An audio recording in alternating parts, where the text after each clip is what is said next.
Pakistan cricket చరిత్రలో అత్యంత విజయవంతమైన కెప్టెన్స్లో ఒకరైన సర్ఫరాజ్ అహ్మద్ తన సుదీర్ఘ అంతర్జాతీయ కెరియర్కు ముగింపు పలికాడు. అన్ని ఫార్మాట్ల నుంచి రిటైర్ అవుతున్నట్లు ఆయన ప్రకటించడం క్రికెట్ వర్గాల్లో చర్చనీయాంశమైంది. ముఖ్యంగా 2017లో పాకిస్తాన్కు ఐసీసీ ఛాంపియన్స్ ట్రోఫీని అందించిన సారథిగా సర్ఫరాజ్ పేరు చరిత్రలో నిలిచిపోతుంది. 2006లో అండర్-19 ప్రపంచ కప్ గెలిచిన పాకిస్తాన్ జట్టుకు కెప్టెన్గా ఉన్న సర్ఫరాజ్ అప్పటి నుంచే తన నాయకత్వ పటిమను చాటాడు. 2007లో అంతర్జాతీయ క్రికెట్లోకి అడుగుపెట్టిన ఆయన వికెట్ కీపర్ బ్యాటర్గా జట్టులో తన స్థానాన్ని సుస్థిరం చేసుకున్నారు. ఎంఎస్ ధోని తరహాలోనే ప్రశాంతంగా ఉంటూనే వ్యూహాత్మక నిర్ణయాలతో ప్రత్యర్థులను బోర్తా కొట్టించడంలో సర్ఫరాజ్ దిట్ట. సర్ఫరాజ్ కెరియర్లో అత్యున్నత ఘట్టం అంటే అది 2017 ఐసీసీ ఛాంపియన్స్ ట్రోఫీ ఫైనల్ అని చెప్పొచ్చు. చిరకాల ప్రత్యర్థి భారత్పై ఫైనల్లో పాకిస్తాన్ను భారీ విజయంతో విజేతగా నిలబెట్టిన తీరును అభిమానులు ఎప్పటికీ మర్చిపోలేరు.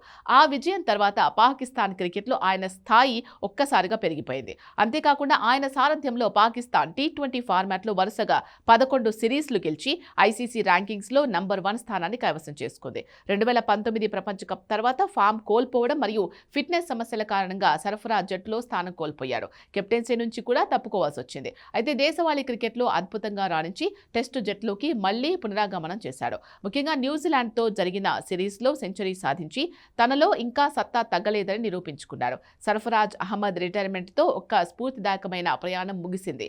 మైదానంలో ఎంతో చురుగ్గా ఉంటూ బౌలర్స్ను నిరంతరం ప్రోత్సహించే ఆయన శైలి ప్రత్యేకమైంది.